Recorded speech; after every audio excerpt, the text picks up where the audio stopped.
Hello, hi.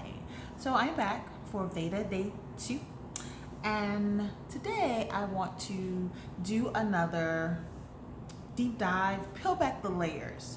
So, like I said in my last peel back the layers video, I'm testing out different names. So while I'm doing VEDA and we'll be doing episodes of that particular series, I will continue to test out the name to see where we land. I'm still enjoying Let's Unpack This, but so the reason why I wanted to change it is because I did a search and found a blog with the same name, but the blog hasn't been active for a few years. So I'm not sure.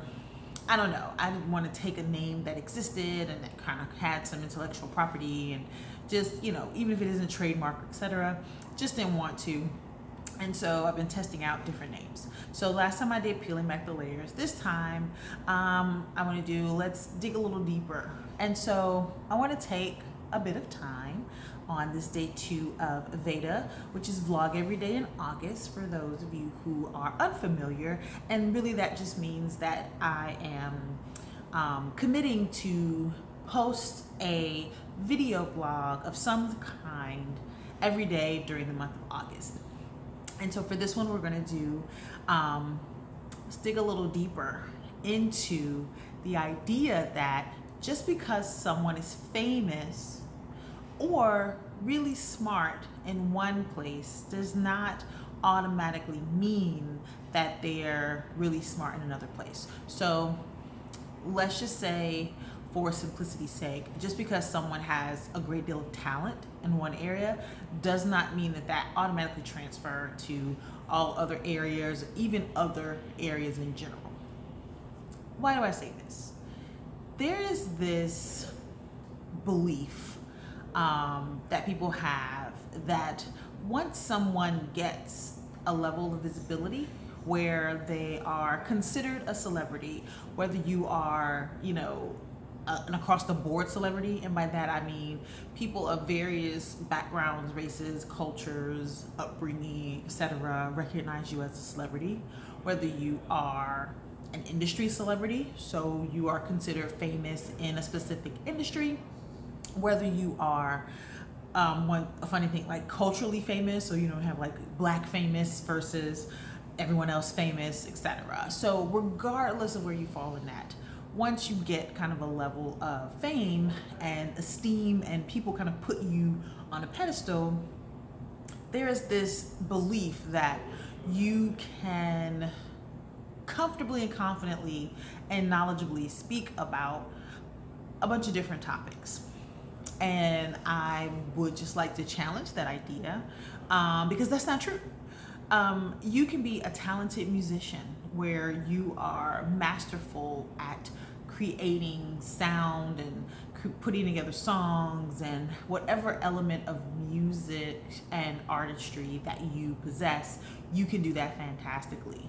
And in order to be that master, and in order to be able to display that high level of talent and skill, you had to have put a lot of time, energy, thought, planning, preparation, education, etc., blood, sweat, tears into honing that craft. Which means you haven't spent that same amount of time honing other things. Even if you have an interest, even if you've been exposed to it, even if you can speak on it intellectually, that does not guarantee that you are smart about it. And by smart about it just means that you have reference and you can, you're researched and you have taken the time to learn and read up on the subject and are knowledgeable beyond just your personal beliefs. And really, most recently, a great example of that was when Chance the Rapper, for whatever reason, I'm not going to ascribe a why to why he did this, decided to hop on the Kanye West president train, kind of along the lines of, well, I mean, by tweeting what he did, which was essentially, is it really that bad of an idea for Kanye to run for president? I mean, we're not very happy with any of our options, so why don't we consider another option? And I'm very much paraphrasing it because I'm not reading the tweet verbatim, but he said something along those lines. And in a non-election year, that kind of discourse and conversation can be had, because you are considering, different options and different candidates and different ideals, etc. When we are months before an election, that conversation is almost pointless, because what you're essentially doing is throwing a wrench in whatever process is happening. Because while third-party candidates can be viable, they can't be viable 2 months before the election. And Kanye's announcement of presidency did not feel genuine or serious, at least to me. It felt like a publicity stunt. It felt like a doing something for shock value and not doing something because there's truly an interest in public service, which is really what politicians are there to do. They're there to serve the public. And so the thing about that made it interesting, that I wasn't even aware, because I know who Chance the Rapper is, but he's not someone who I closely follow, even though he is from my hometown, my birthplace. I'll say my birthplace because my hometown is Atlanta, but my birthplace is Chicago. And so he's from Chicago. And so, of course, I kind of keep an ear and eye, because I like to see people from, the places where I'm from do well. But I didn't know, and someone kind of mentioned it in passing, that his family, I don't know if both of his parents, one of his parents is involved in politics in some way in Chicago, which means that Chance the Rapper is exposed to the political process in some way, shape, or form, beyond what most regular people are. And by regular people, I just mean just kind of your general everyday person, who does not have a family member who's involved in politics, because that gives you additional insight that I don't have. Like, I don't have any parents that are in the political space. My parents, just had regular 9-to-5 jobs and went to work and came home and were just, regular, normal, everyday parents. They weren't activists. They weren't politicians. They, would talk about things and would have opinions on issues, but they weren't researching and learning the issues and the topics and going out and speaking on behalf, but they weren't doing any of that. So for you to grow up in a household where you are exposed to not only the education and the work that it takes to do that, but also the knowledge of how it works. Because I think a lot of what the ignorance that people have about the political process is because they don't know about the political process.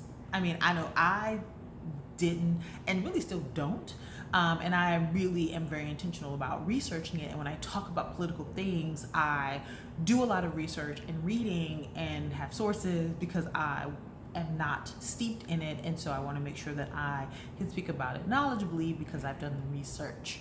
And so for someone like Chance the Rapper to kind of throw that conversation into the zeitgeist with the size of following that he has, with the amount of people who put weight on his words, but also with his intimate, more advanced knowledge of the political process than most people have, I found to be,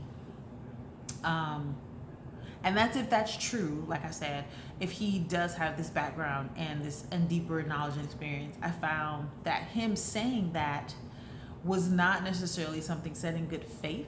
And when you say something in good faith, that means that you are actively wanting to have a conversation that can, be a resolution. It felt a little bandwagony for him to do that, and he walked it back really, really quickly because the backlash was severe and quick. And so I was glad to see that he did walk that back, because there is room to have a conversation about a third-party candidate when we're not in an election year, when we're not in the middle of deciding who people are going to vote for these offices specifically, because right now there's still some primaries going on and there's still some runoffs happening, but we're not too far off from kind of the big game, which is where we're making these major choices about who's going to be in these offices. And so injecting a third party right now is kind of fruitless, because third party takes a while to build momentum, and it's not something that you can just throw out there as an alternative in the middle of the process, because all it does is it cuts the vote from one way or the other. And so that's not necessarily productive. And so it just made me think about that. And so I thought I'd hop on here and dig a little deeper into that idea that just because someone is immensely talented in one area does not mean that they are immensely talented in all areas. And one of the things that I look for when I look to people who I deem expert is, one, do they show a deep possessed knowledge of the topic, but also, are they obviously researched? Do they actively quote sources? Do they reference other experts? Do they defer to people who are smarter in whatever area, while still providing critical thought and critical ideas and asking critical questions of that particular topic? And I think more of us need to do that.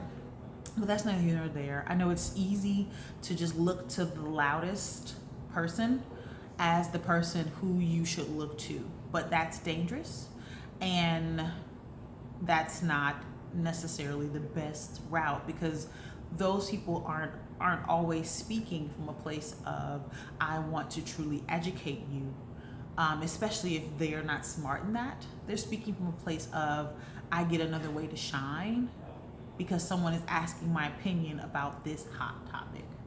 And so tread lightly, take things with a grain of salt, do research. And sometimes research is just a matter of a cursory Google search, like literally cursory. Like when I say cursory, typing what is this in Google can get you started on a lot of things. And also introduce you to experts and people who are speaking about it, who have done the research and who are deeply well-read and who are thoughtful. And then look to what they say and follow, use their words as a guide, but ultimately come up with your own conclusion. But be researched. So it's like, you can trust, but verify. And for me, it's accept, verify, then trust. So that is my thoughts on that. Of course, as with any dig a little deeper, peel back the layers, or let's unpack this, I would love to hear what your thoughts are. If there are any people who you have come across who have been surprisingly smarter than you thought they'd be about a particular topic, and just have a natural inclination, if that's happened, or if you've experienced what I've experienced, where I've seen someone who I thought was smart about something and then realized they weren't, because they really just didn't know, but they're just good at pontificating. People are really great at sounding smart. And so I love your thoughts. Of course, this is always a conversation, a dialogue, but I look forward to also, if there's some other topics that you would like for me to dig a little deeper in. Like I say, and always will, if it's something that I don't immediately know, I will do the research and then mention that in the digging a little deeper. But if there are some topics, toss them out there. I'd love to hear what you think. And until the next time, bye.